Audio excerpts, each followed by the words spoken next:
everyone, this is the second class of week 5.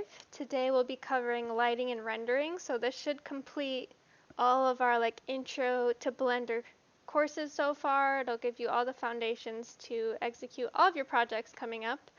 But I'm going to split this class into two, so this one's going to be covering the lighting side of today's lesson, and then the second video will be covering the rendering side. So let's open up our Blender. And after last class, we should have all of our materials on our objects, or pretty close to that. We've been working in the material previewer, but now we want to change over to our render view.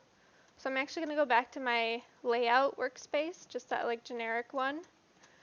And then I want to turn on that fourth globe for the viewport shading. And this is going to give us a render preview.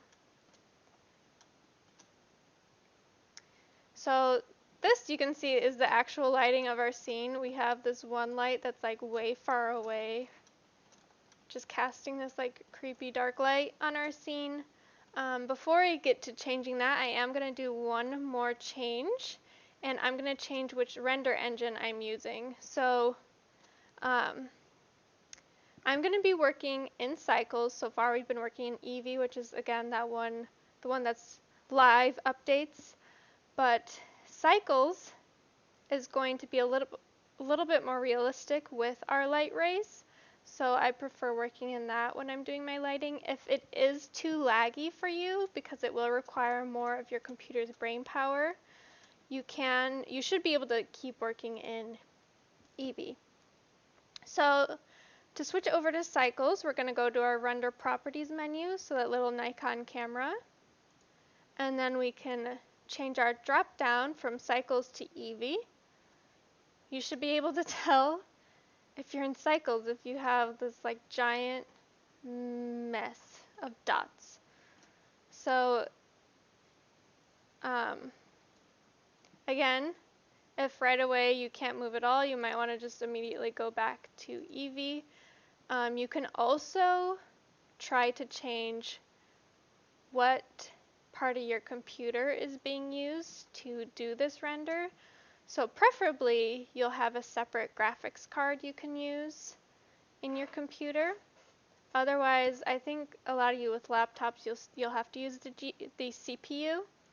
But if you do have that option, you can actually check what devices your computer has for the render by going to, see if I actually, go to Edit, Preferences, and then System. And one of these, if you don't see it under the CUDA one, you can see I can use my CPU, which is that Ryzen, or my GPU. So I have a separate graphics card I can use. So if you don't have a separate one, mine might be a little bit faster than yours. Just because GPU generally will be faster. If you cannot change to GPU, you can also decrease your amount of viewport samples. So sampling basically means how much your render is tracing those light rays, how many iterations it's doing. And that's what all these dots are. So at really low samples, I don't know what it'll do. It should be less realistic. It'll be really noisy, but you should be able to move around a little bit better. And you can see the render and the viewport settings are different because we're going to want more samples for our actual final render. So once we have this in Cycles, again, if this is going too slow for you, too laggy on your computer, feel free to keep working in Eevee up until that final render. So first thing we're going to do is actually set up our camera, and then we'll start doing the lighting. So we have a camera pre-existing in our scene somewhere. Yes, here he is, way out here. If you deleted it in the beginning, which is fine, you can just do Shift-A. And if I can play I Spy properly, oh here, you can add a new camera in. Otherwise, just click on that existing camera, and there are some like hotkeys that go around with this, but I'm going to do the more accessible way because I'm assuming most people, again, don't have the number keypad.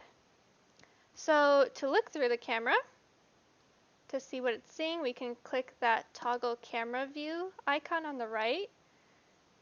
So this is what our camera is seeing, and you might be tempted to like try to move your camera by just working in with your like perspective view controls, your viewport controls. But you can see it popped me out of the camera. So to move the camera while you're in it is basically working with your basic transformation. So go back into your camera. To move it, you're going to hit G for grab, and you can move your camera around now. While you have G activated, you can hit your middle mouse button, and that's how you can do a zoom effect. So this takes a little bit of practice just to get the hang of moving around our viewport in a different way than we're used to, but it is using those basic transformation tools. So G, and then I'm just kind of like sliding my mouse around.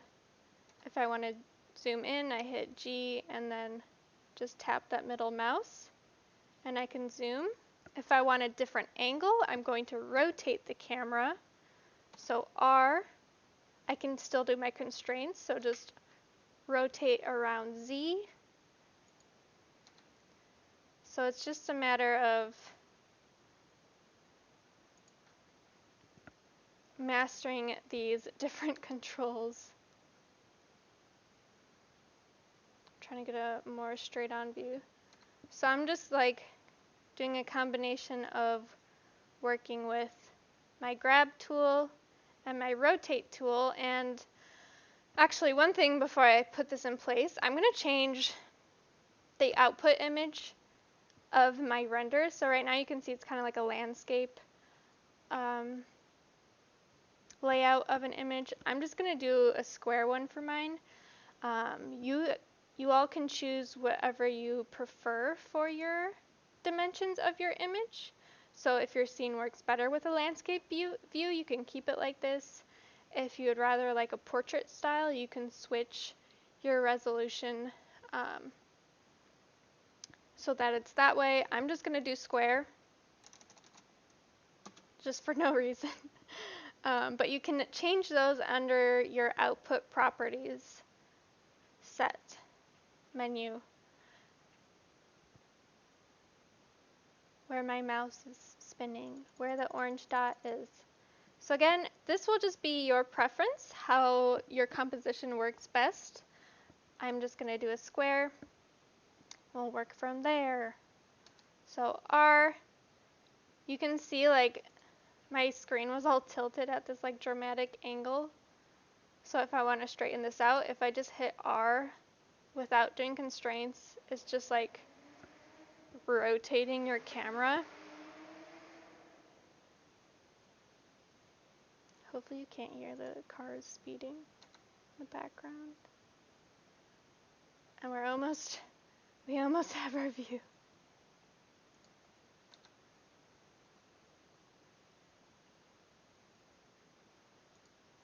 How's this? This might be a little bit zoomed out still. But just using those controls of our camera, you can see if I pop out of it now, our camera's this close to our scene now. Technically, I could go in, like move my camera out here, but I prefer seeing it within the actual camera view. So again, G to move it around. While you have G activated, you can tap middle mouse and just like move your mouse up and down to zoom in and out, so it's not the scroll wheel. And then R, we can rotate our angle. I like constraining it, so either like rotating it to look left or right, that would be constraining it to Z. To kind of look up or down, that would either be constraining it to X or Y. And once you do that, If it's at a weird angle, you can always just hit rotate. So R, and get that laid out. This is looking fine. Okay, so now that we have our camera pointed at our scene, now we're going to actually start our lighting.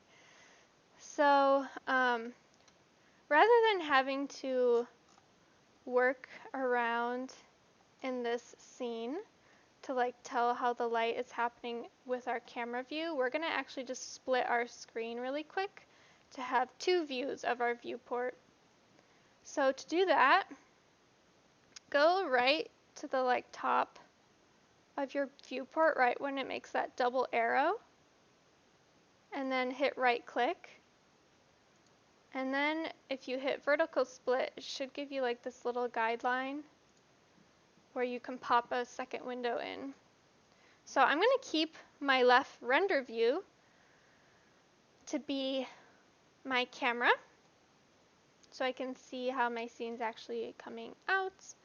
And then I'm just going to keep the like standard shaded view for my like actual workspace. So now I can go in, grab my light. If you don't have that existing light in there, you can do Shift A, light, point light. So this is just a point light. We'll go over that in a second. But once you have a light in there, you can see when I move this around, the light changing on that rendered preview side. And again, this isn't how your actual render is going to look. It's going to look a lot less noisy. This is just the preview. So I'm just going to do like a generic 3-point light setup. If you've done a figure class or like any sort of drawing class, you've probably drawn still lifes or such before, where you probably had like a main light casting shadows and then some more lights shooting on the still life just to like highlight the forms. So that's what all we're going to do for this scene. For future project, you might want to do more stylized light for more like dramatic or emotional effect. But just for this project, so that I can tell what your forms look like, how your materials are reacting to the light, I just want a nice, simple setup that'll show off all of your forms. So for the 3-point setup, we're going to have one that's like a little bit to the left and up of the camera, or the right and up, side and up. And you can see as I'm bringing this closer, it's getting like a lot brighter, but we'll deal with that. So here's my light. You can see where my shadows are being cast. That seems like a goodish angle. And then I'm going to change the settings of my light. So to do that, we're going to go to that little green light bulb. And first thing I want to do is change the power output. So right now it's way too bright. It's washing out that material on my spoon. Like everything is just in a glare. So if I reduce this, let me try 500. That's still way too much. Let me go like way too small. So this actually, it's lighting up all of my materials. It's giving me highlights. It's lighting up my scene, but it's still looking a little bit dark. I thought that was going to be like way too light. If yours is like this, how is it like that? Oh, that's still, it's probably just the scale of our project is so small. Sorry, let me close this door. There's like power saws happening.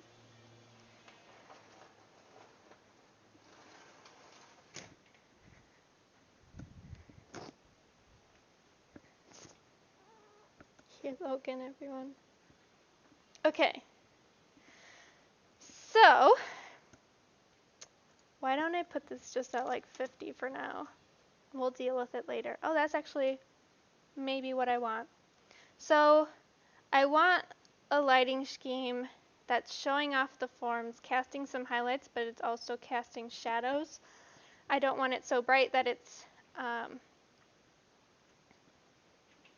is that? Like exposing everything too much is where it's like washed out. So that's just working with power, and you saw that the distance was affecting how bright it made everything as well. We also have the size of our light, which it's not going to make as noticeable effects in terms of the brightness of the scene. It's more going to determine your shadows. So look at my teddy bear's shadow right now. It's really defined, and that's because the size of my light is so small. If I increase that size, you can see it's blurring out those shadows. So the size of the light is more affecting that shaded area, and if like light's bouncing around past your objects rather than just like directly hitting your objects.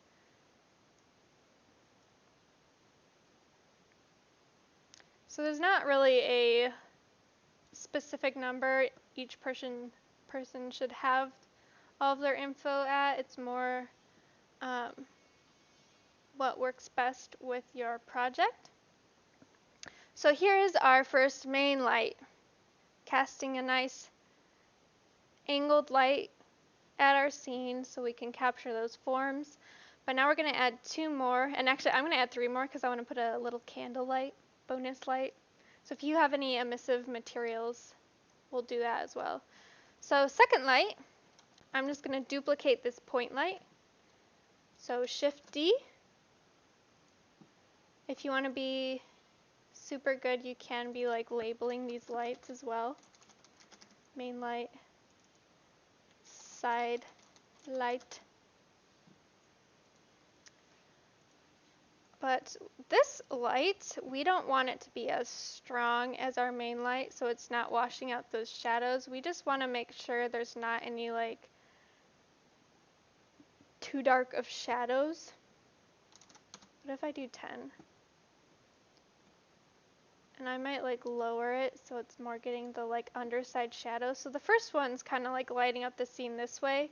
The second light is making sure like none of these shadows are losing the form of the object. Honestly, this looks fine. So you don't want this to be too overpowering. If I had this also at 50, I'm losing my shadows. If I have them both really extreme, I might get 2 sets of very defined shadows. So we want to avoid that. We want one main source of light. This other one's just there to brighten up any darkness in the shadows. So the third light, we're actually going to use a new type of light.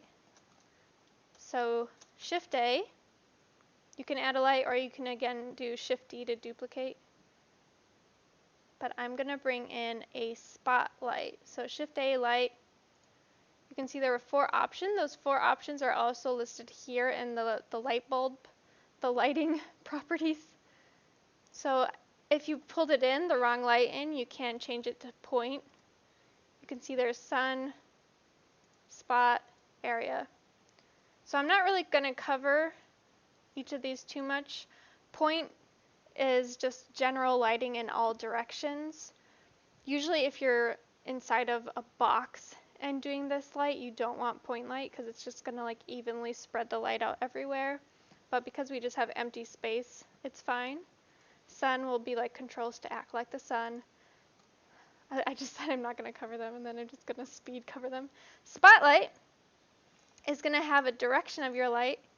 So you can see like that's where the flashlight's pointing. And then area light is more just like a kind of directional light. You can see it's right here in our screen. Let me move it. It's like a square of light shooting down. So you can like shoot light in like kind of a general area direction. It's like kind of a mix of spot and point. Let's put a spotlight in. Did I just get out of my camera view? No, I didn't. Okay. So we need to move this and say where it's being pointed. So right now it's just like straight down, dramatic light. But we're going to use this to put a little highlight around the back side of our objects. So let me rotate it so it's like shooting forward. So R, I'm constraining it just to rotate around X. And then let me move it behind everything. I'm moving it behind all of my objects, but in front of my fabric.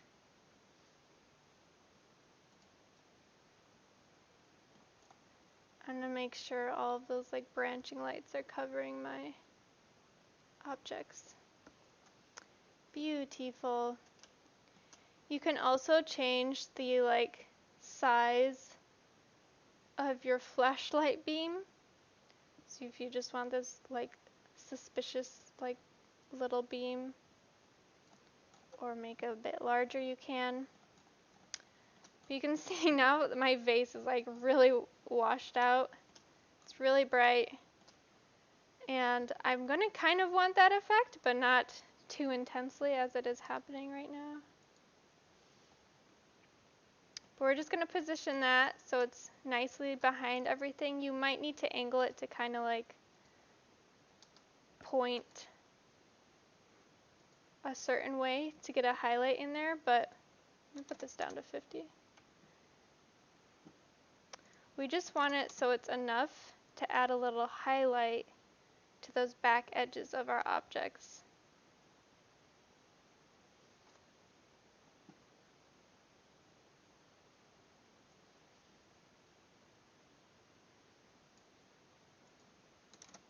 Tin, maybe?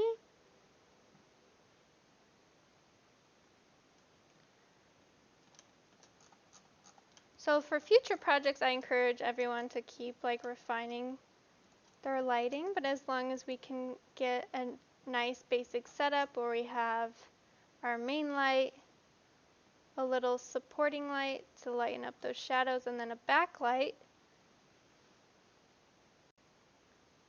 we should have enough to fully read all of the objects in our scene. And really quick, I'm just going to pop in another light, another point light to do my candle. And you might have noticed I passed over one thing for our lighting settings that I totally forgot to do, is we can change the color of it. So usually your lighting is going to have a slight tint to it. If you're just having light coming from the outdoors, it's going to depend on the time of day. So more like sunset, sunrise, it's going to be a little redder of a hue. Just like an overcast day, it'll be a bit bluer. And then depending if you're like trying to represent an artificial light, it might be a more white or yellowish tone. So depending on what mood you want, you're going to either do, for a more natural look, it'll be more like cooler blue colors or hotter like reddish tones, oranges. If you wanted like an artificial setting, you could do like a more extreme color. Like there's a green neon light outside if you had like a diner vibe. I might do like a slight reddish, so it's kind of like sunset. And then you can pretend either this is from another window, do the same color, or you can be, oh, this is an interior light that's slightly bluish. And then my little flame light, if you have anything such as flame, it's going to cast like a deeper red color. So this is way too powerful. My whole scene is being lit by my candle right now, and it realistically wouldn't do that. So first thing, I'm going to scale it down. These candles are so small, they're going to cast those like smaller, more intense shadows.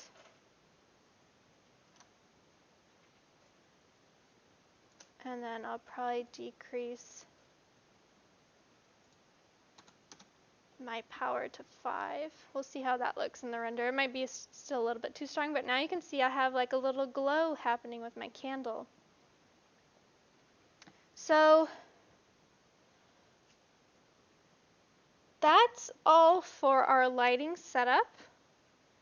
Now we're going to move into rendering. I'm going to stop the video, separate them. There is one more thing I do want to point out, which is your lighting is going to look differently on different monitors. If you want to make sure that it's not like totally bleached out or totally dark, there is a tool. Again, this is making sure I know where it is. Okay, so under your render properties at the very bottom, there's a tab for color management. If you change your view transform from filmic to false color, it's going to give you a heat map. And usually you want things in like the greenish, grayish area. So you can see my scene's a little bit dark everywhere except for where that main light's highlighting that pot and spoon and where my candle's being highlighted.